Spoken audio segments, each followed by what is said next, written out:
here we go.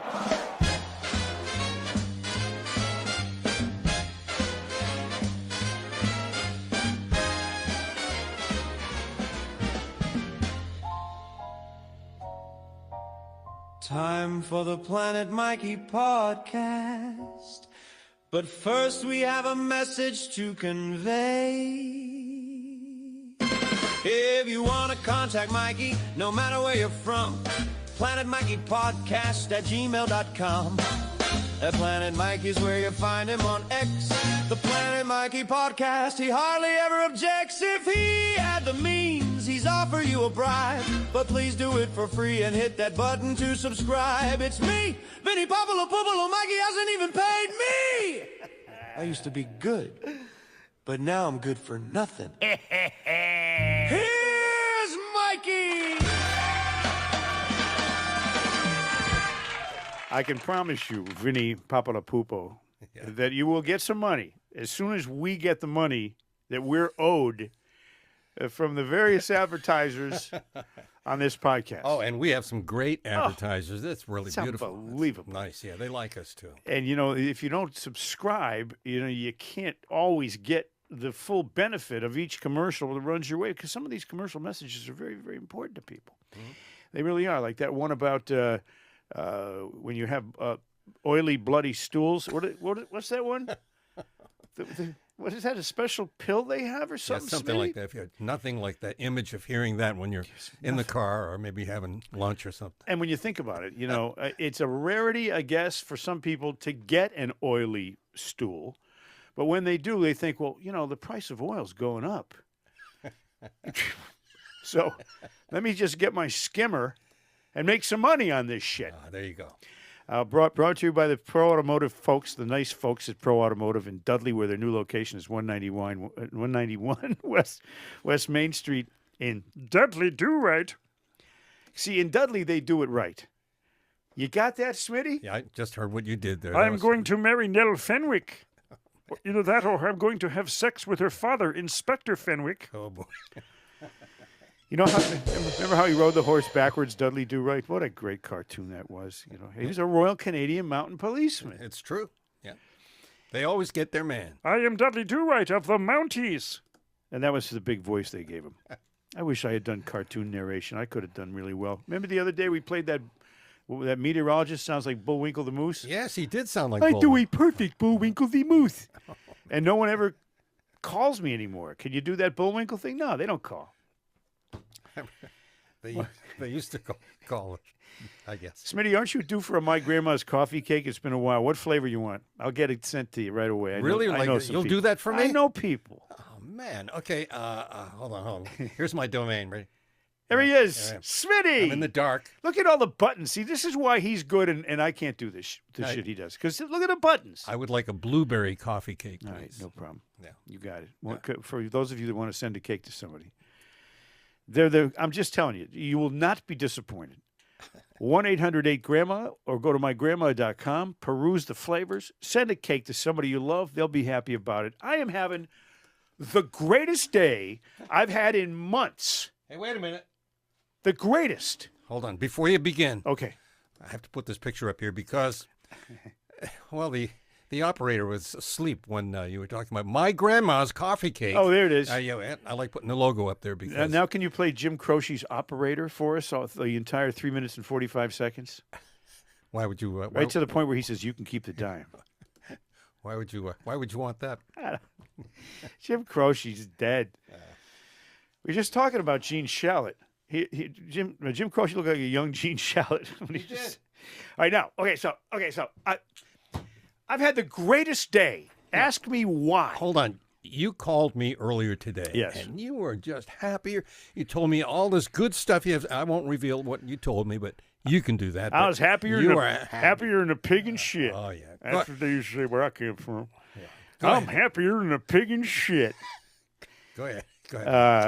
The day that I had today, first of all, I had all kinds of things on my plate. I had a West End Firewood down in Whitensville, Massachusetts. They deliver my firewood to my house. It's a good company. And I ran out of wood over the last week because it's been cold. It's been a cold winter.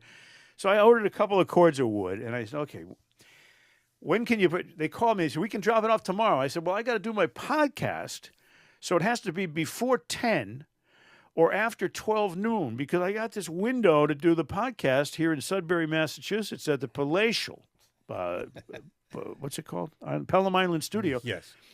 Where my friend Buddy's waiting for his weekly biscuits that I bring him. That's true. I said, I got to be there then. So they said, well, okay, we'll try to get it there before 10. They call me. They say, well, the guy says, yeah, it's just a guy from the firewood. I'll be there in half an hour. I said, okay, good. He gets there, dumps the wood in my driveway. So now when I go home, I'm going to stack the wood. Oh, yeah.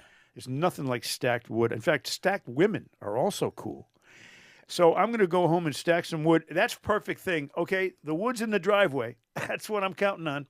Then I've been trying, as you know, my puppy Timothy died 2 years ago, and I miss him so much. What a beautiful dog, Timothy. 12-year-old Sheltie, he was perfect. Yeah, they were good dogs. You know, there's a lot of dogs. It's one of the things I'll say about your dog. My dog, too.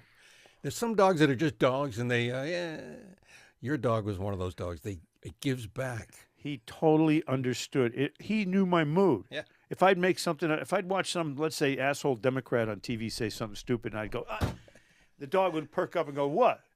What? Anyway, Timothy died 2 years ago, and my boys had him since they were little boys, so it's like I've been waiting because you don't want to follow a perfect dog with just any dog. You need a substitute dog because then you end up resenting the dog if he's not even half as good as the prior dog. So I waited. I found a website for a breeder in New Hampshire that breeds Sheltie puppies. And they have their website, well, we're expecting to mate these dogs, in the next. So I said, well, keep in touch. They sent me an email today. Now, do you realize that yesterday, March 23rd, was National Puppy Day? For real? Yeah. It was, I heard on the radio. So, BZ, it's National Puppy Day, Okay. I said, wouldn't it be great if, guess what? Email today says, the puppies were born yesterday on National Puppy Day. and I wanted a male Sheltie that is sable and white. That's the, collies have specifics. So there's tricolor collies, there's blue merle, and there's sable and white, which is the traditional Lassie colors. Yeah. I wanted a sable and white male puppy, March 23rd, Puppy Day. Here comes the litter. She sends me an email, says, we have 6 sable boys born yesterday on National Puppy Day. It's unbelievable. Now, it's a magical week for birthdays because, all right, we start with Bobby Orr on March 20th. He turned 78 years old. Bobby did? Which is not that old. Yeah. He turned 78. Bobby Orr, the greatest hockey player that ever lived, one of my favorites. The next day, March 21st, was my son Will, his 16th birthday. Big milestone for Willie Boy. Yeah. He's 16 now. March 22 was my friend up in New Hampshire, Peckerhead Coy. Peckerhead Coy's had his birthday on March 22nd. And then also that same day, Maury Levine, my former co-host and producer on the Sports World program on NBC, his birthday, March 22nd. So we got 20, 21, 22, 23, Puppy Day. My future dog was born on the 20th. And the 25th, which is tomorrow, is my son Andy's birthday. It's crazy. It's magic. It's really... It's a good time of year, Mike. So, that's part of the news of the day, but it's all happy stuff. Sometimes I come in here, Smitty, and I'm in a bad mood about something. I'm bitching, like when people call me during the podcast. No, my God, who is it? Oh, I don't know yet. is it your beloved? No? It's not telling me who it is. Might be one of those guys, Oh, no, it's somebody trying to sell me some shit. Yeah, exactly. Mark that as spam, please, Siri. Oh. All right. So, see, we don't care. Things that interrupt this podcast, nobody cares because it will come to an end. It's like things that happen in real life, not just the fabulous podcast world, correct? This is it. We're nothing but a microcosm of real life experiences, Smitty. We are you. I have some things on my plate that I do want to bitch about, but I'm not going to bitch loudly because I'm in such a happy freaking mood. I mean, I really am. It's Must be you got spring fever or something. I got something going on here. And, the first day of spring was like, it's magic. It's magic March. But I'll get to the bitchy stuff, and it'll be political in nature because I've had it. Okay. But first, let me mention gas gouging. Now, sometimes if you fart too hard, that could be called gas gouging. But this is a whole different thing. I'm talking petrol here. And you know, Smitty, as I do. Yep. The minute the war is announced in the Middle East, no matter when it was or what decade or whatever, the gas prices immediately, that same moment, Immediately go up. They don't wait because they have gas in their tanks already that they paid cheap. Remember when you were getting it for $2.89 a few weeks ago? They have that gas still. It's sitting there. They wait. Oh, no, $3.79. We're going up. And they just gouge the shit out of everybody that ever needs gas, which is everybody. And then a day later, it goes up another dime. And then a day later, it goes up another dime. And they're watching each other. Oh, hey, the Sunoco station has it at $3.79. We better raise it. And all the people that own these gas stations are mostly Iranians. No, I'm kidding. So it's called gouging. And it's wrong, and it's awful, and it's inflationary, and it's nasty, and it reflects badly on national government policy, and it makes me want to puke. Now, it may be gouging. What if they have a legitimate reason for manipulating the prices? Well, you know what I always say when that happens? No. Fuck them. And that's all I'm going to say about that. But they're killing you on this shit. So here's how you save gas, and I know because I'm a professional driver. Here's how you save gas. You don't go fast. You go on the highway, you go 60, 65. Now, hold on. Some people may think, oh, you're just making this up. But you have been driving for Lyft and for Uber for how long now? Years. So you would be an expert driver on how to do it the best way possible. That's right. And never mind that. I used to commute from Ellington, Connecticut to Newton, Massachusetts every day for 6 years, 86 miles each way. I know all about saving gas. And it's based on your diet. But if you go the speed limit and you set your cruise control, you get in the right lane, you say, I'm going to go 65. You leave early. So you don't have to race around past people. That's where you suck up the gas. The difference is up to 25% savings on gasoline if you just do that one thing. Don't drive stupidly. Just drive lightly and use the cruise control. Exactly. Yeah. God. Anyway, we're about 3 days away from, maybe 2 days away from the Red Sox baseball season starting. Yes, true. I'm going to I promise all you Red Sox fans out there, because, I'm the world's leading knowledge resource for Red Sox baseball. Yes, Everybody knows that's that. true, yeah. Everybody knows that. Yeah. And so I will have all kinds of commentary because I'm on the record right now as predicting a big year for the second-year man, Roman Anthony, who's going to be a great player. He's got a great swing. Also, of course, Garrett Crochet, who was second in the runner-up for the Cy Young Award last year. He's going to have another great season because he's tough. He's an animal out there. And I think Jaron Duran, who kind of sucked last year, struck out too much, swinging at bad pitches in the outside part of the plate. He's going to have a big year. But more on that next podcast. I will go into depth on the Red Sox and their entire roster with analytics and pertinent information, which is what they wanted me to do on WEEI before they cut me loose. But I never complied. Sports betting, I got just a quick thought on that because I've been realizing that since the onslaught of sports betting websites, you got everybody. You got the DraftKings and they're everywhere. MGM, it doesn't matter. They're coming at you with ads on all the sporting events, and they're buying ads. ESPN, just stop trying to make me bet on every single thing. And you can pick any prop, What inning will the first player pick his nose and wipe the burgers on his shirt? You can make a bet on anything now. It's ridiculous. And I think it affects the enjoyment factor of sports, because we used to watch sports when there wasn't betting. You say, I want this team to win. Oh, look at this guy. You were not linked to the outcome by your wallet. Now when you watch a game, you say, I hate that team, but I bet on them, so now I'm going to root for them. Well, fuck you. That's a stupid way to be because you don't enjoy the games as much. Now, it's a huge industry, and everybody's on board, but I'm afraid that maybe some of the refs and some of the players are on board. They say, okay, Detroit Pistons are playing the Portland Trail Blazers tonight. but I got inside information that this guy's not going to play, and he's their best player. So take the under and don't. And it affects the, and the players telling their friends, I know this guy's not going to play. So they make bets, and they win money in a fraudulent fashion from insider trading, basically. Yeah, that's what it is. And I think that's bad for the sport. I don't. And Pete Rose, he bet on baseball, and he's not going to be in the Hall of Fame, even though he got more hits than any man that ever lived because of betting. Shoeless Joe, in 1918 Black Sox scandal, 1919 Black Sox scandal, got thrown out of baseball and evicted from the potential for the Hall of Fame, banished from baseball by Kennesaw Mountain Landis, who was the commissioner of baseball. And Shoeless Joe's just some dumb farm boy who could hit.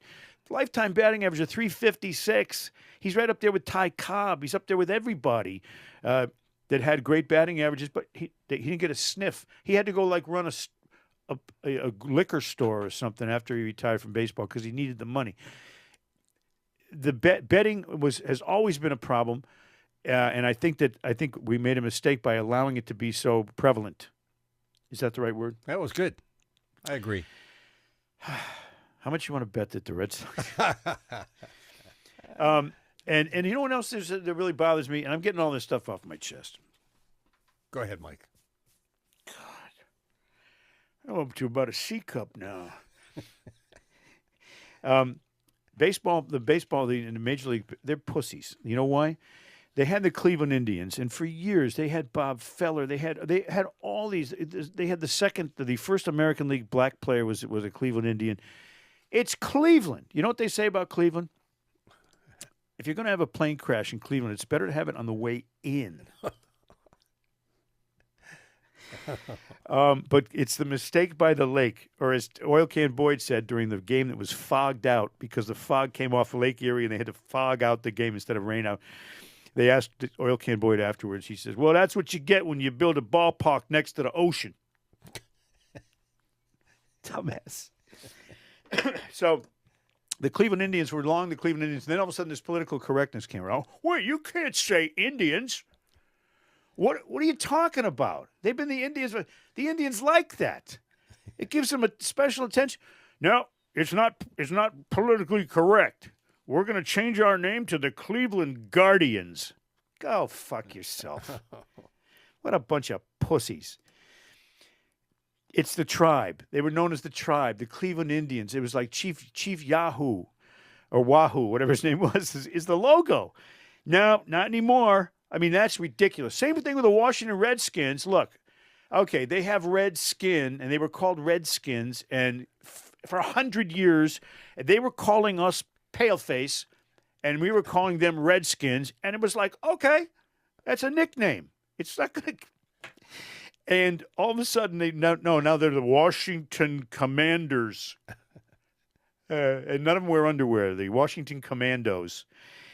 There's a lot of names you could say. Oh, the Cleveland Browns. Is that a racial reference? I mean, the Fighting Irish of Notre Dame. Like, you don't hear any Irish guys go, what are they doing calling me Irish? Shut the... No, it's a compliment. The Florida Seminoles. You know, he said... Well, in my local high school, the town from which I hail, they stopped calling the team the Warriors. Well, what's wrong with the Warriors? The Golden State Warriors.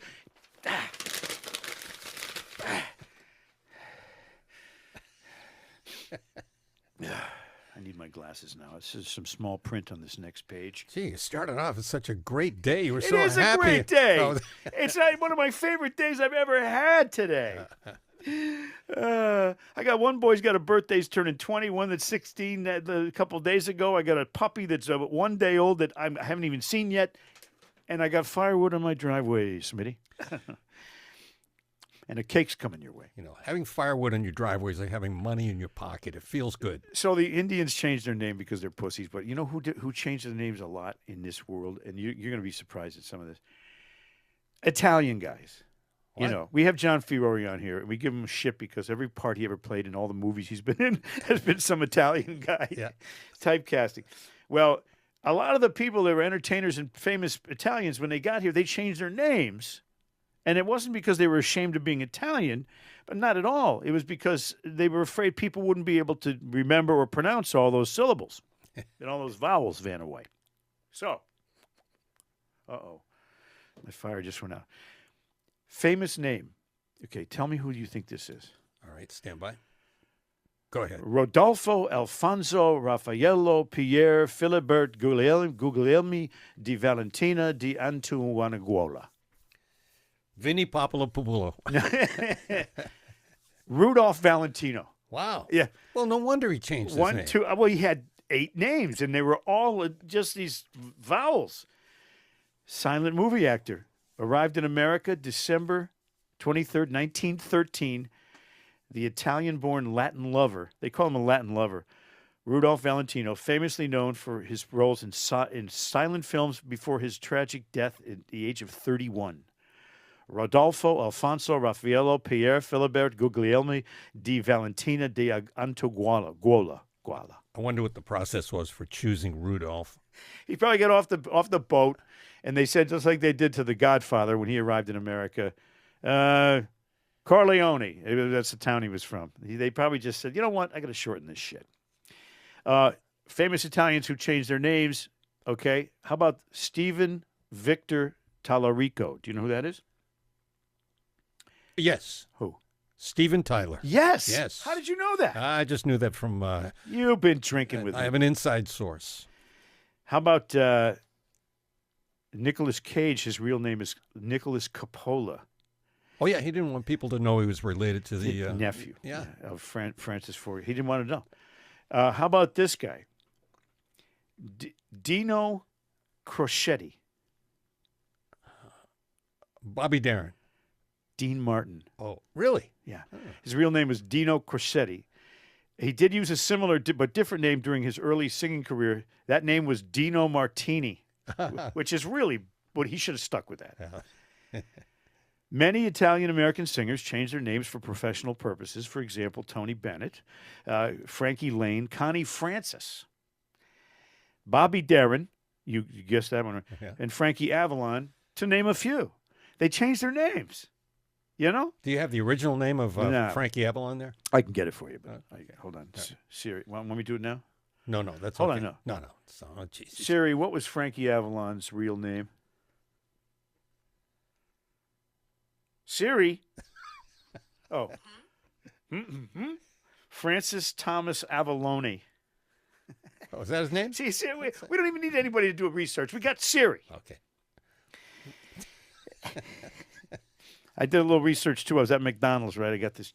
I got to blow my nose.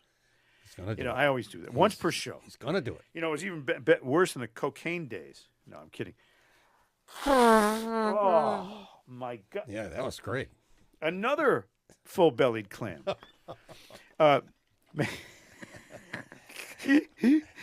had a hell of a fun day. So I go to McDonald's. I order a double cheeseburger because on my app it said 40% off a double cheeseburger. I say, yeah, okay. And I get a small Coke and I get a small French fries at McDonald's along with the double cheeseburger. Guess how much? $20. No. I mean, come on, seriously. It was just one burger and a fry. $7. I was going to That's say. after 40% off.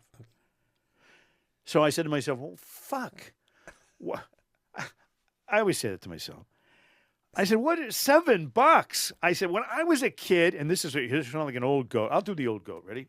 But, you know, the old goat makes a point. Yes. Back when I was a kid in the 60s, you could go to McDonald's and you get a burger and a French fry and a soda for 37 cents total.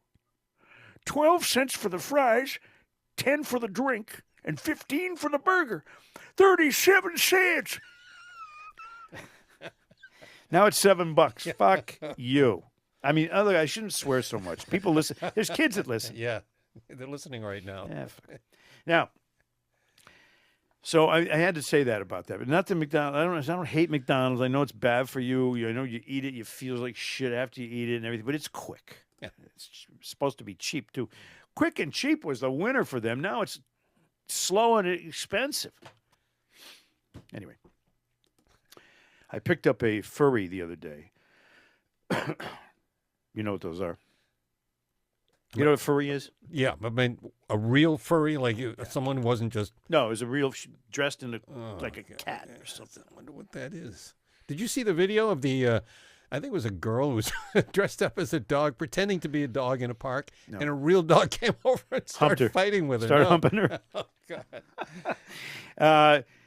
So furries. Now, this is what I have questions about furries. And I picked, they have that furry show, and I picked up people and taken them. It's like, what furries? What is this? What is this shit? This is insanity, is what it is. Because they're all different animals, and they're pretending they're animals. They're hanging around with other animals like it's Noah's fucking Ark or something. By the way, the mutt was the third monkey on Noah's Ark. Oh. That's how we got to meet mutt. So furries. So, how do they know that they like each other? They're all dressed in. Don't they sniff each other's asses like dogs? I mean, what do they do? How do they say, "Oh, I like that thing over there, whatever that is"? That's a beaver. Oh, in that case.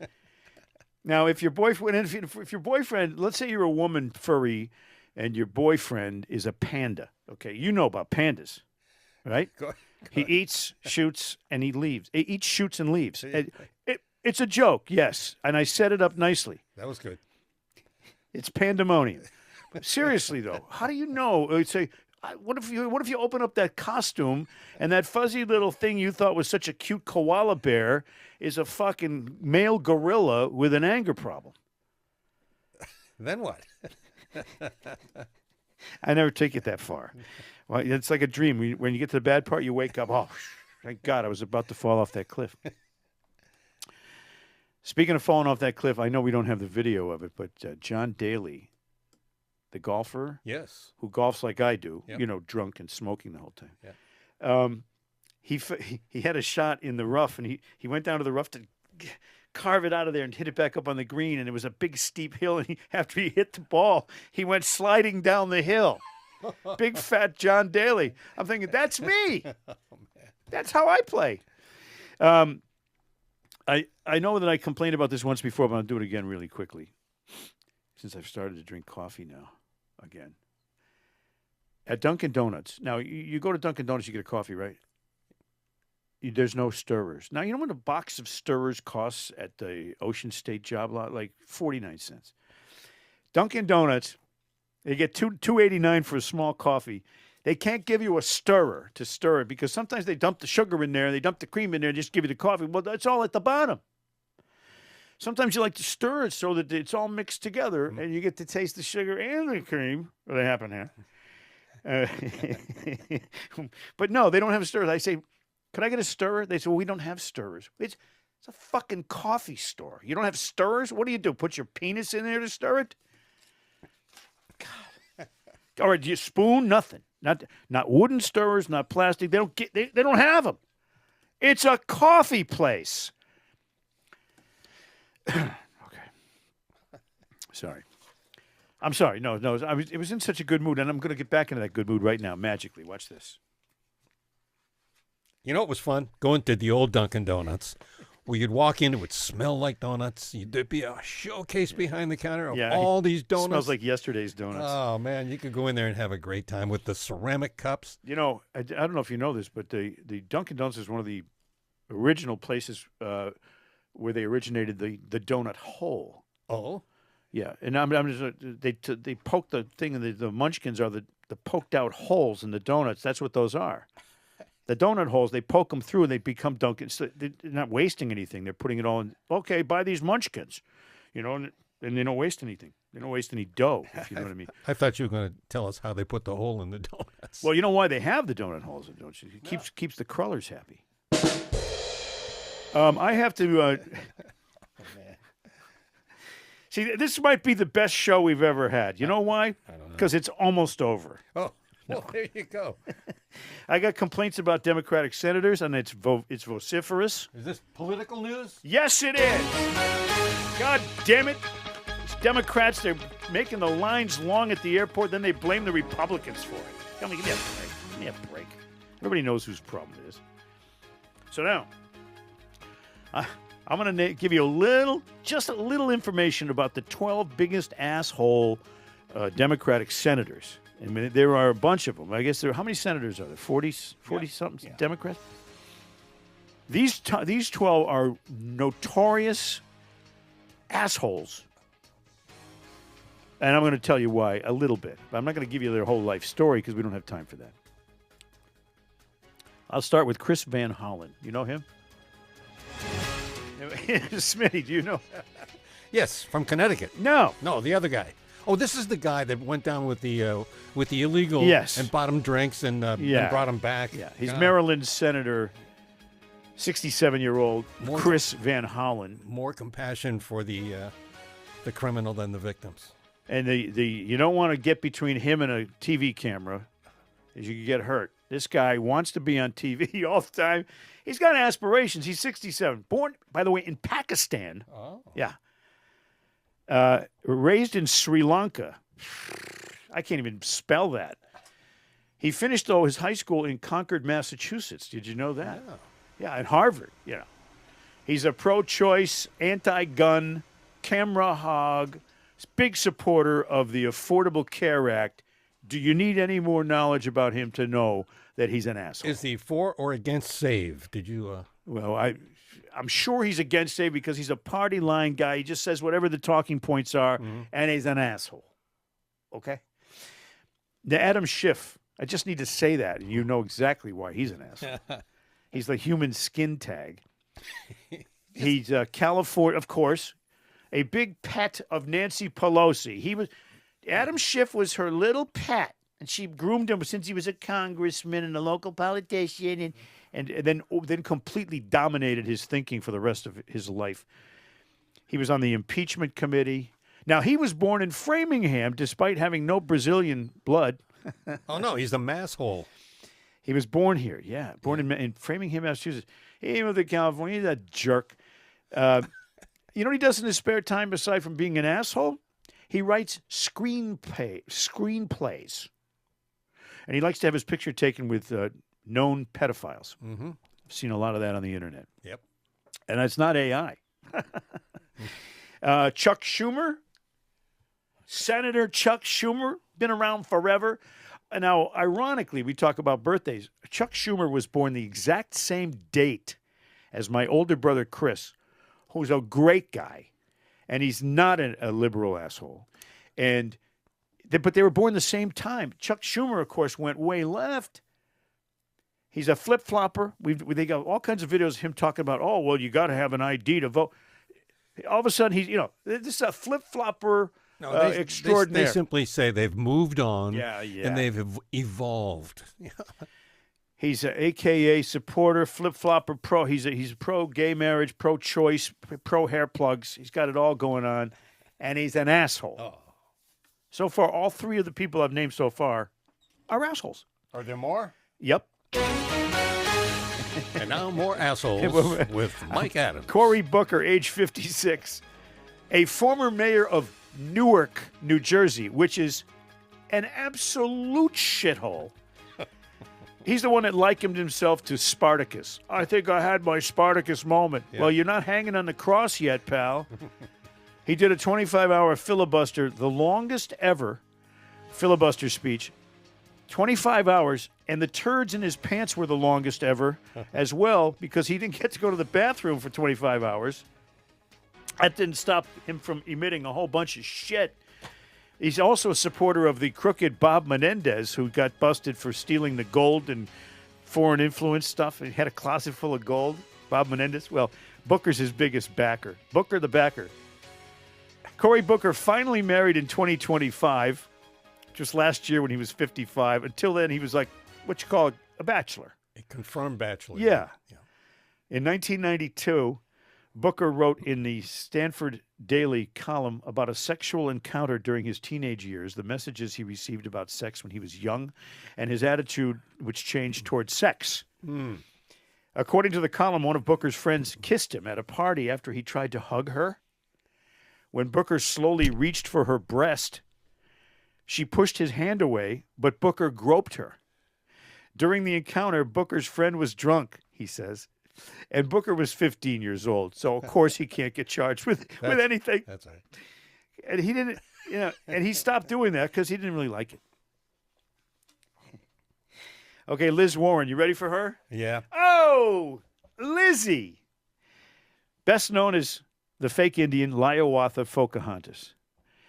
She's the progressive, shrill, anti-Trumper, the Oklahoma carpetbagger. She'll be 77 in June, and I think she's past her prime. She favors the free college. Why? Well, because she's earning $350,000 a year to teach one shitty class at Harvard, and she sucks. She actually was considered by Hillary Clinton at one point to be one of the leading candidates for the vice presidential nod, but she chose Tim Kaine instead. But Liz Warren, that's what we got here in Massachusetts, baby. Dizzy Miss Lizzie. How about Dick Blumenthal? You familiar with him at all, Smitty? Mr. Stolen Valor? Yeah. Yeah. He's a hack, stolen valor guy. He's been around forever in Connecticut. He received 5 deferments during the Vietnam War. Not 1 deferment, 5. And he keeps getting reelected. Yeah, he comes from money. He got educational deferments. Later, he got deferments based on his occupation. In April 1970, he enlisted in the United States Marine Corps Reserve, which, as the New York Times noted, quote, virtually guaranteed he would not be sent to Vietnam. He served in Washington, D.C. and Connecticut for 6 years, attaining the rank of sergeant in the reserve. But during his 2010 Senate campaign, some news reports surfaced that Blumenthal had claimed he had served in Vietnam. And he did. The quote says,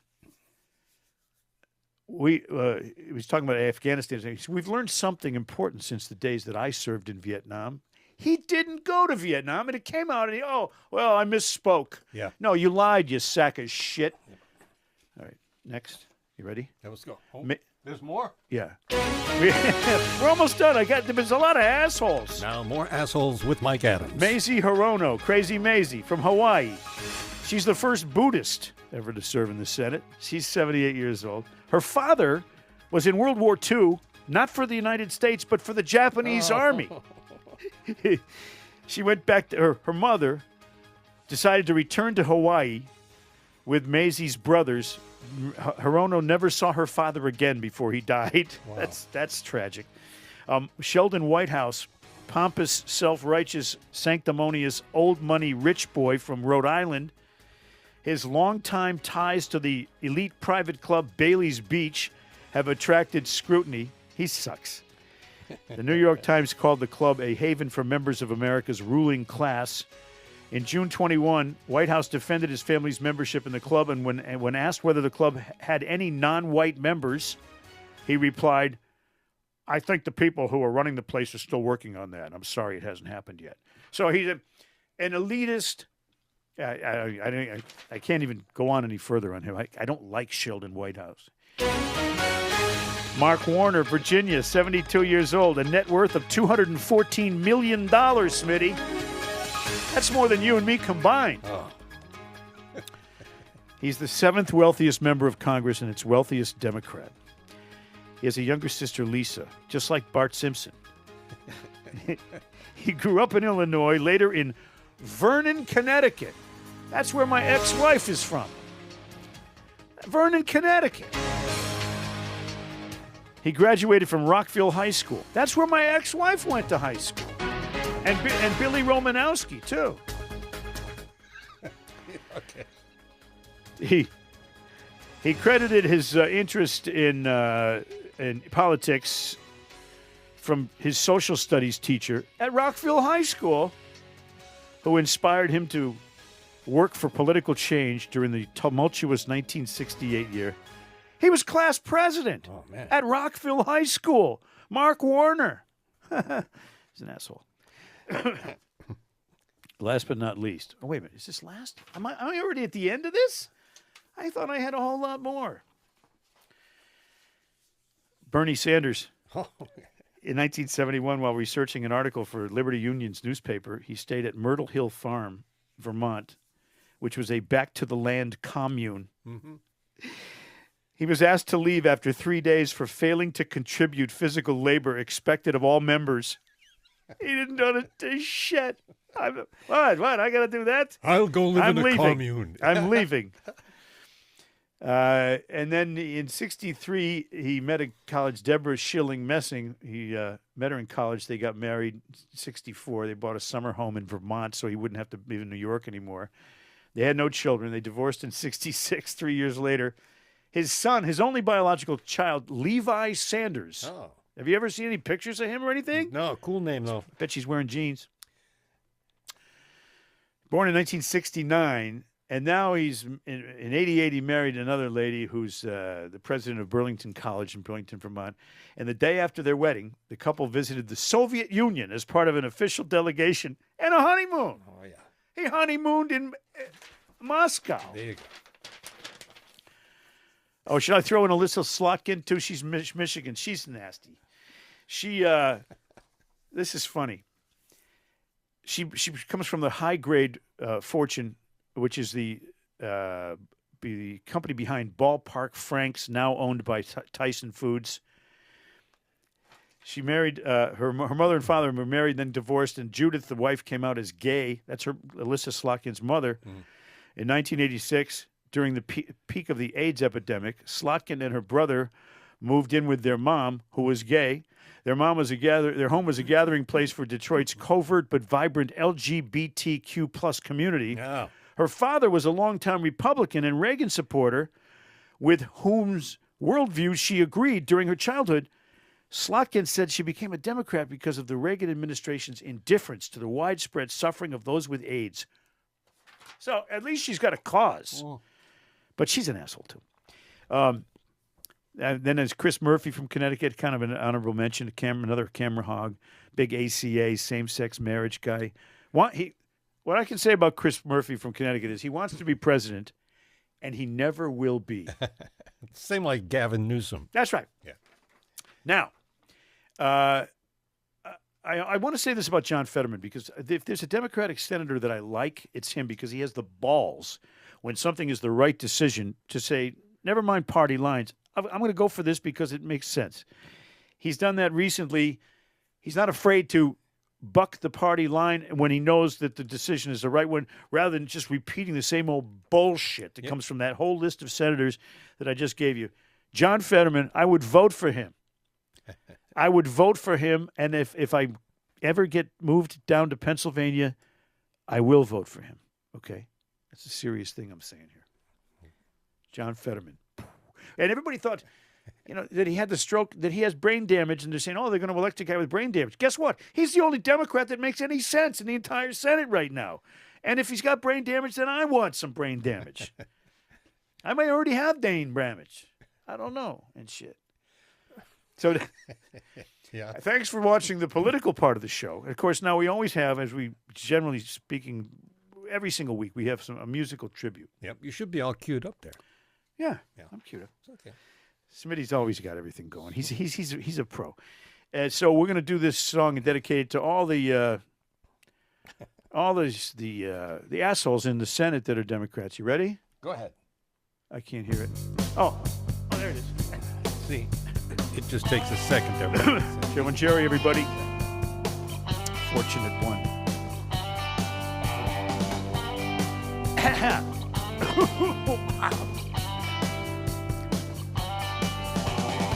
Some folks are born made to wave the flag. Oh, they're red, white, and blue.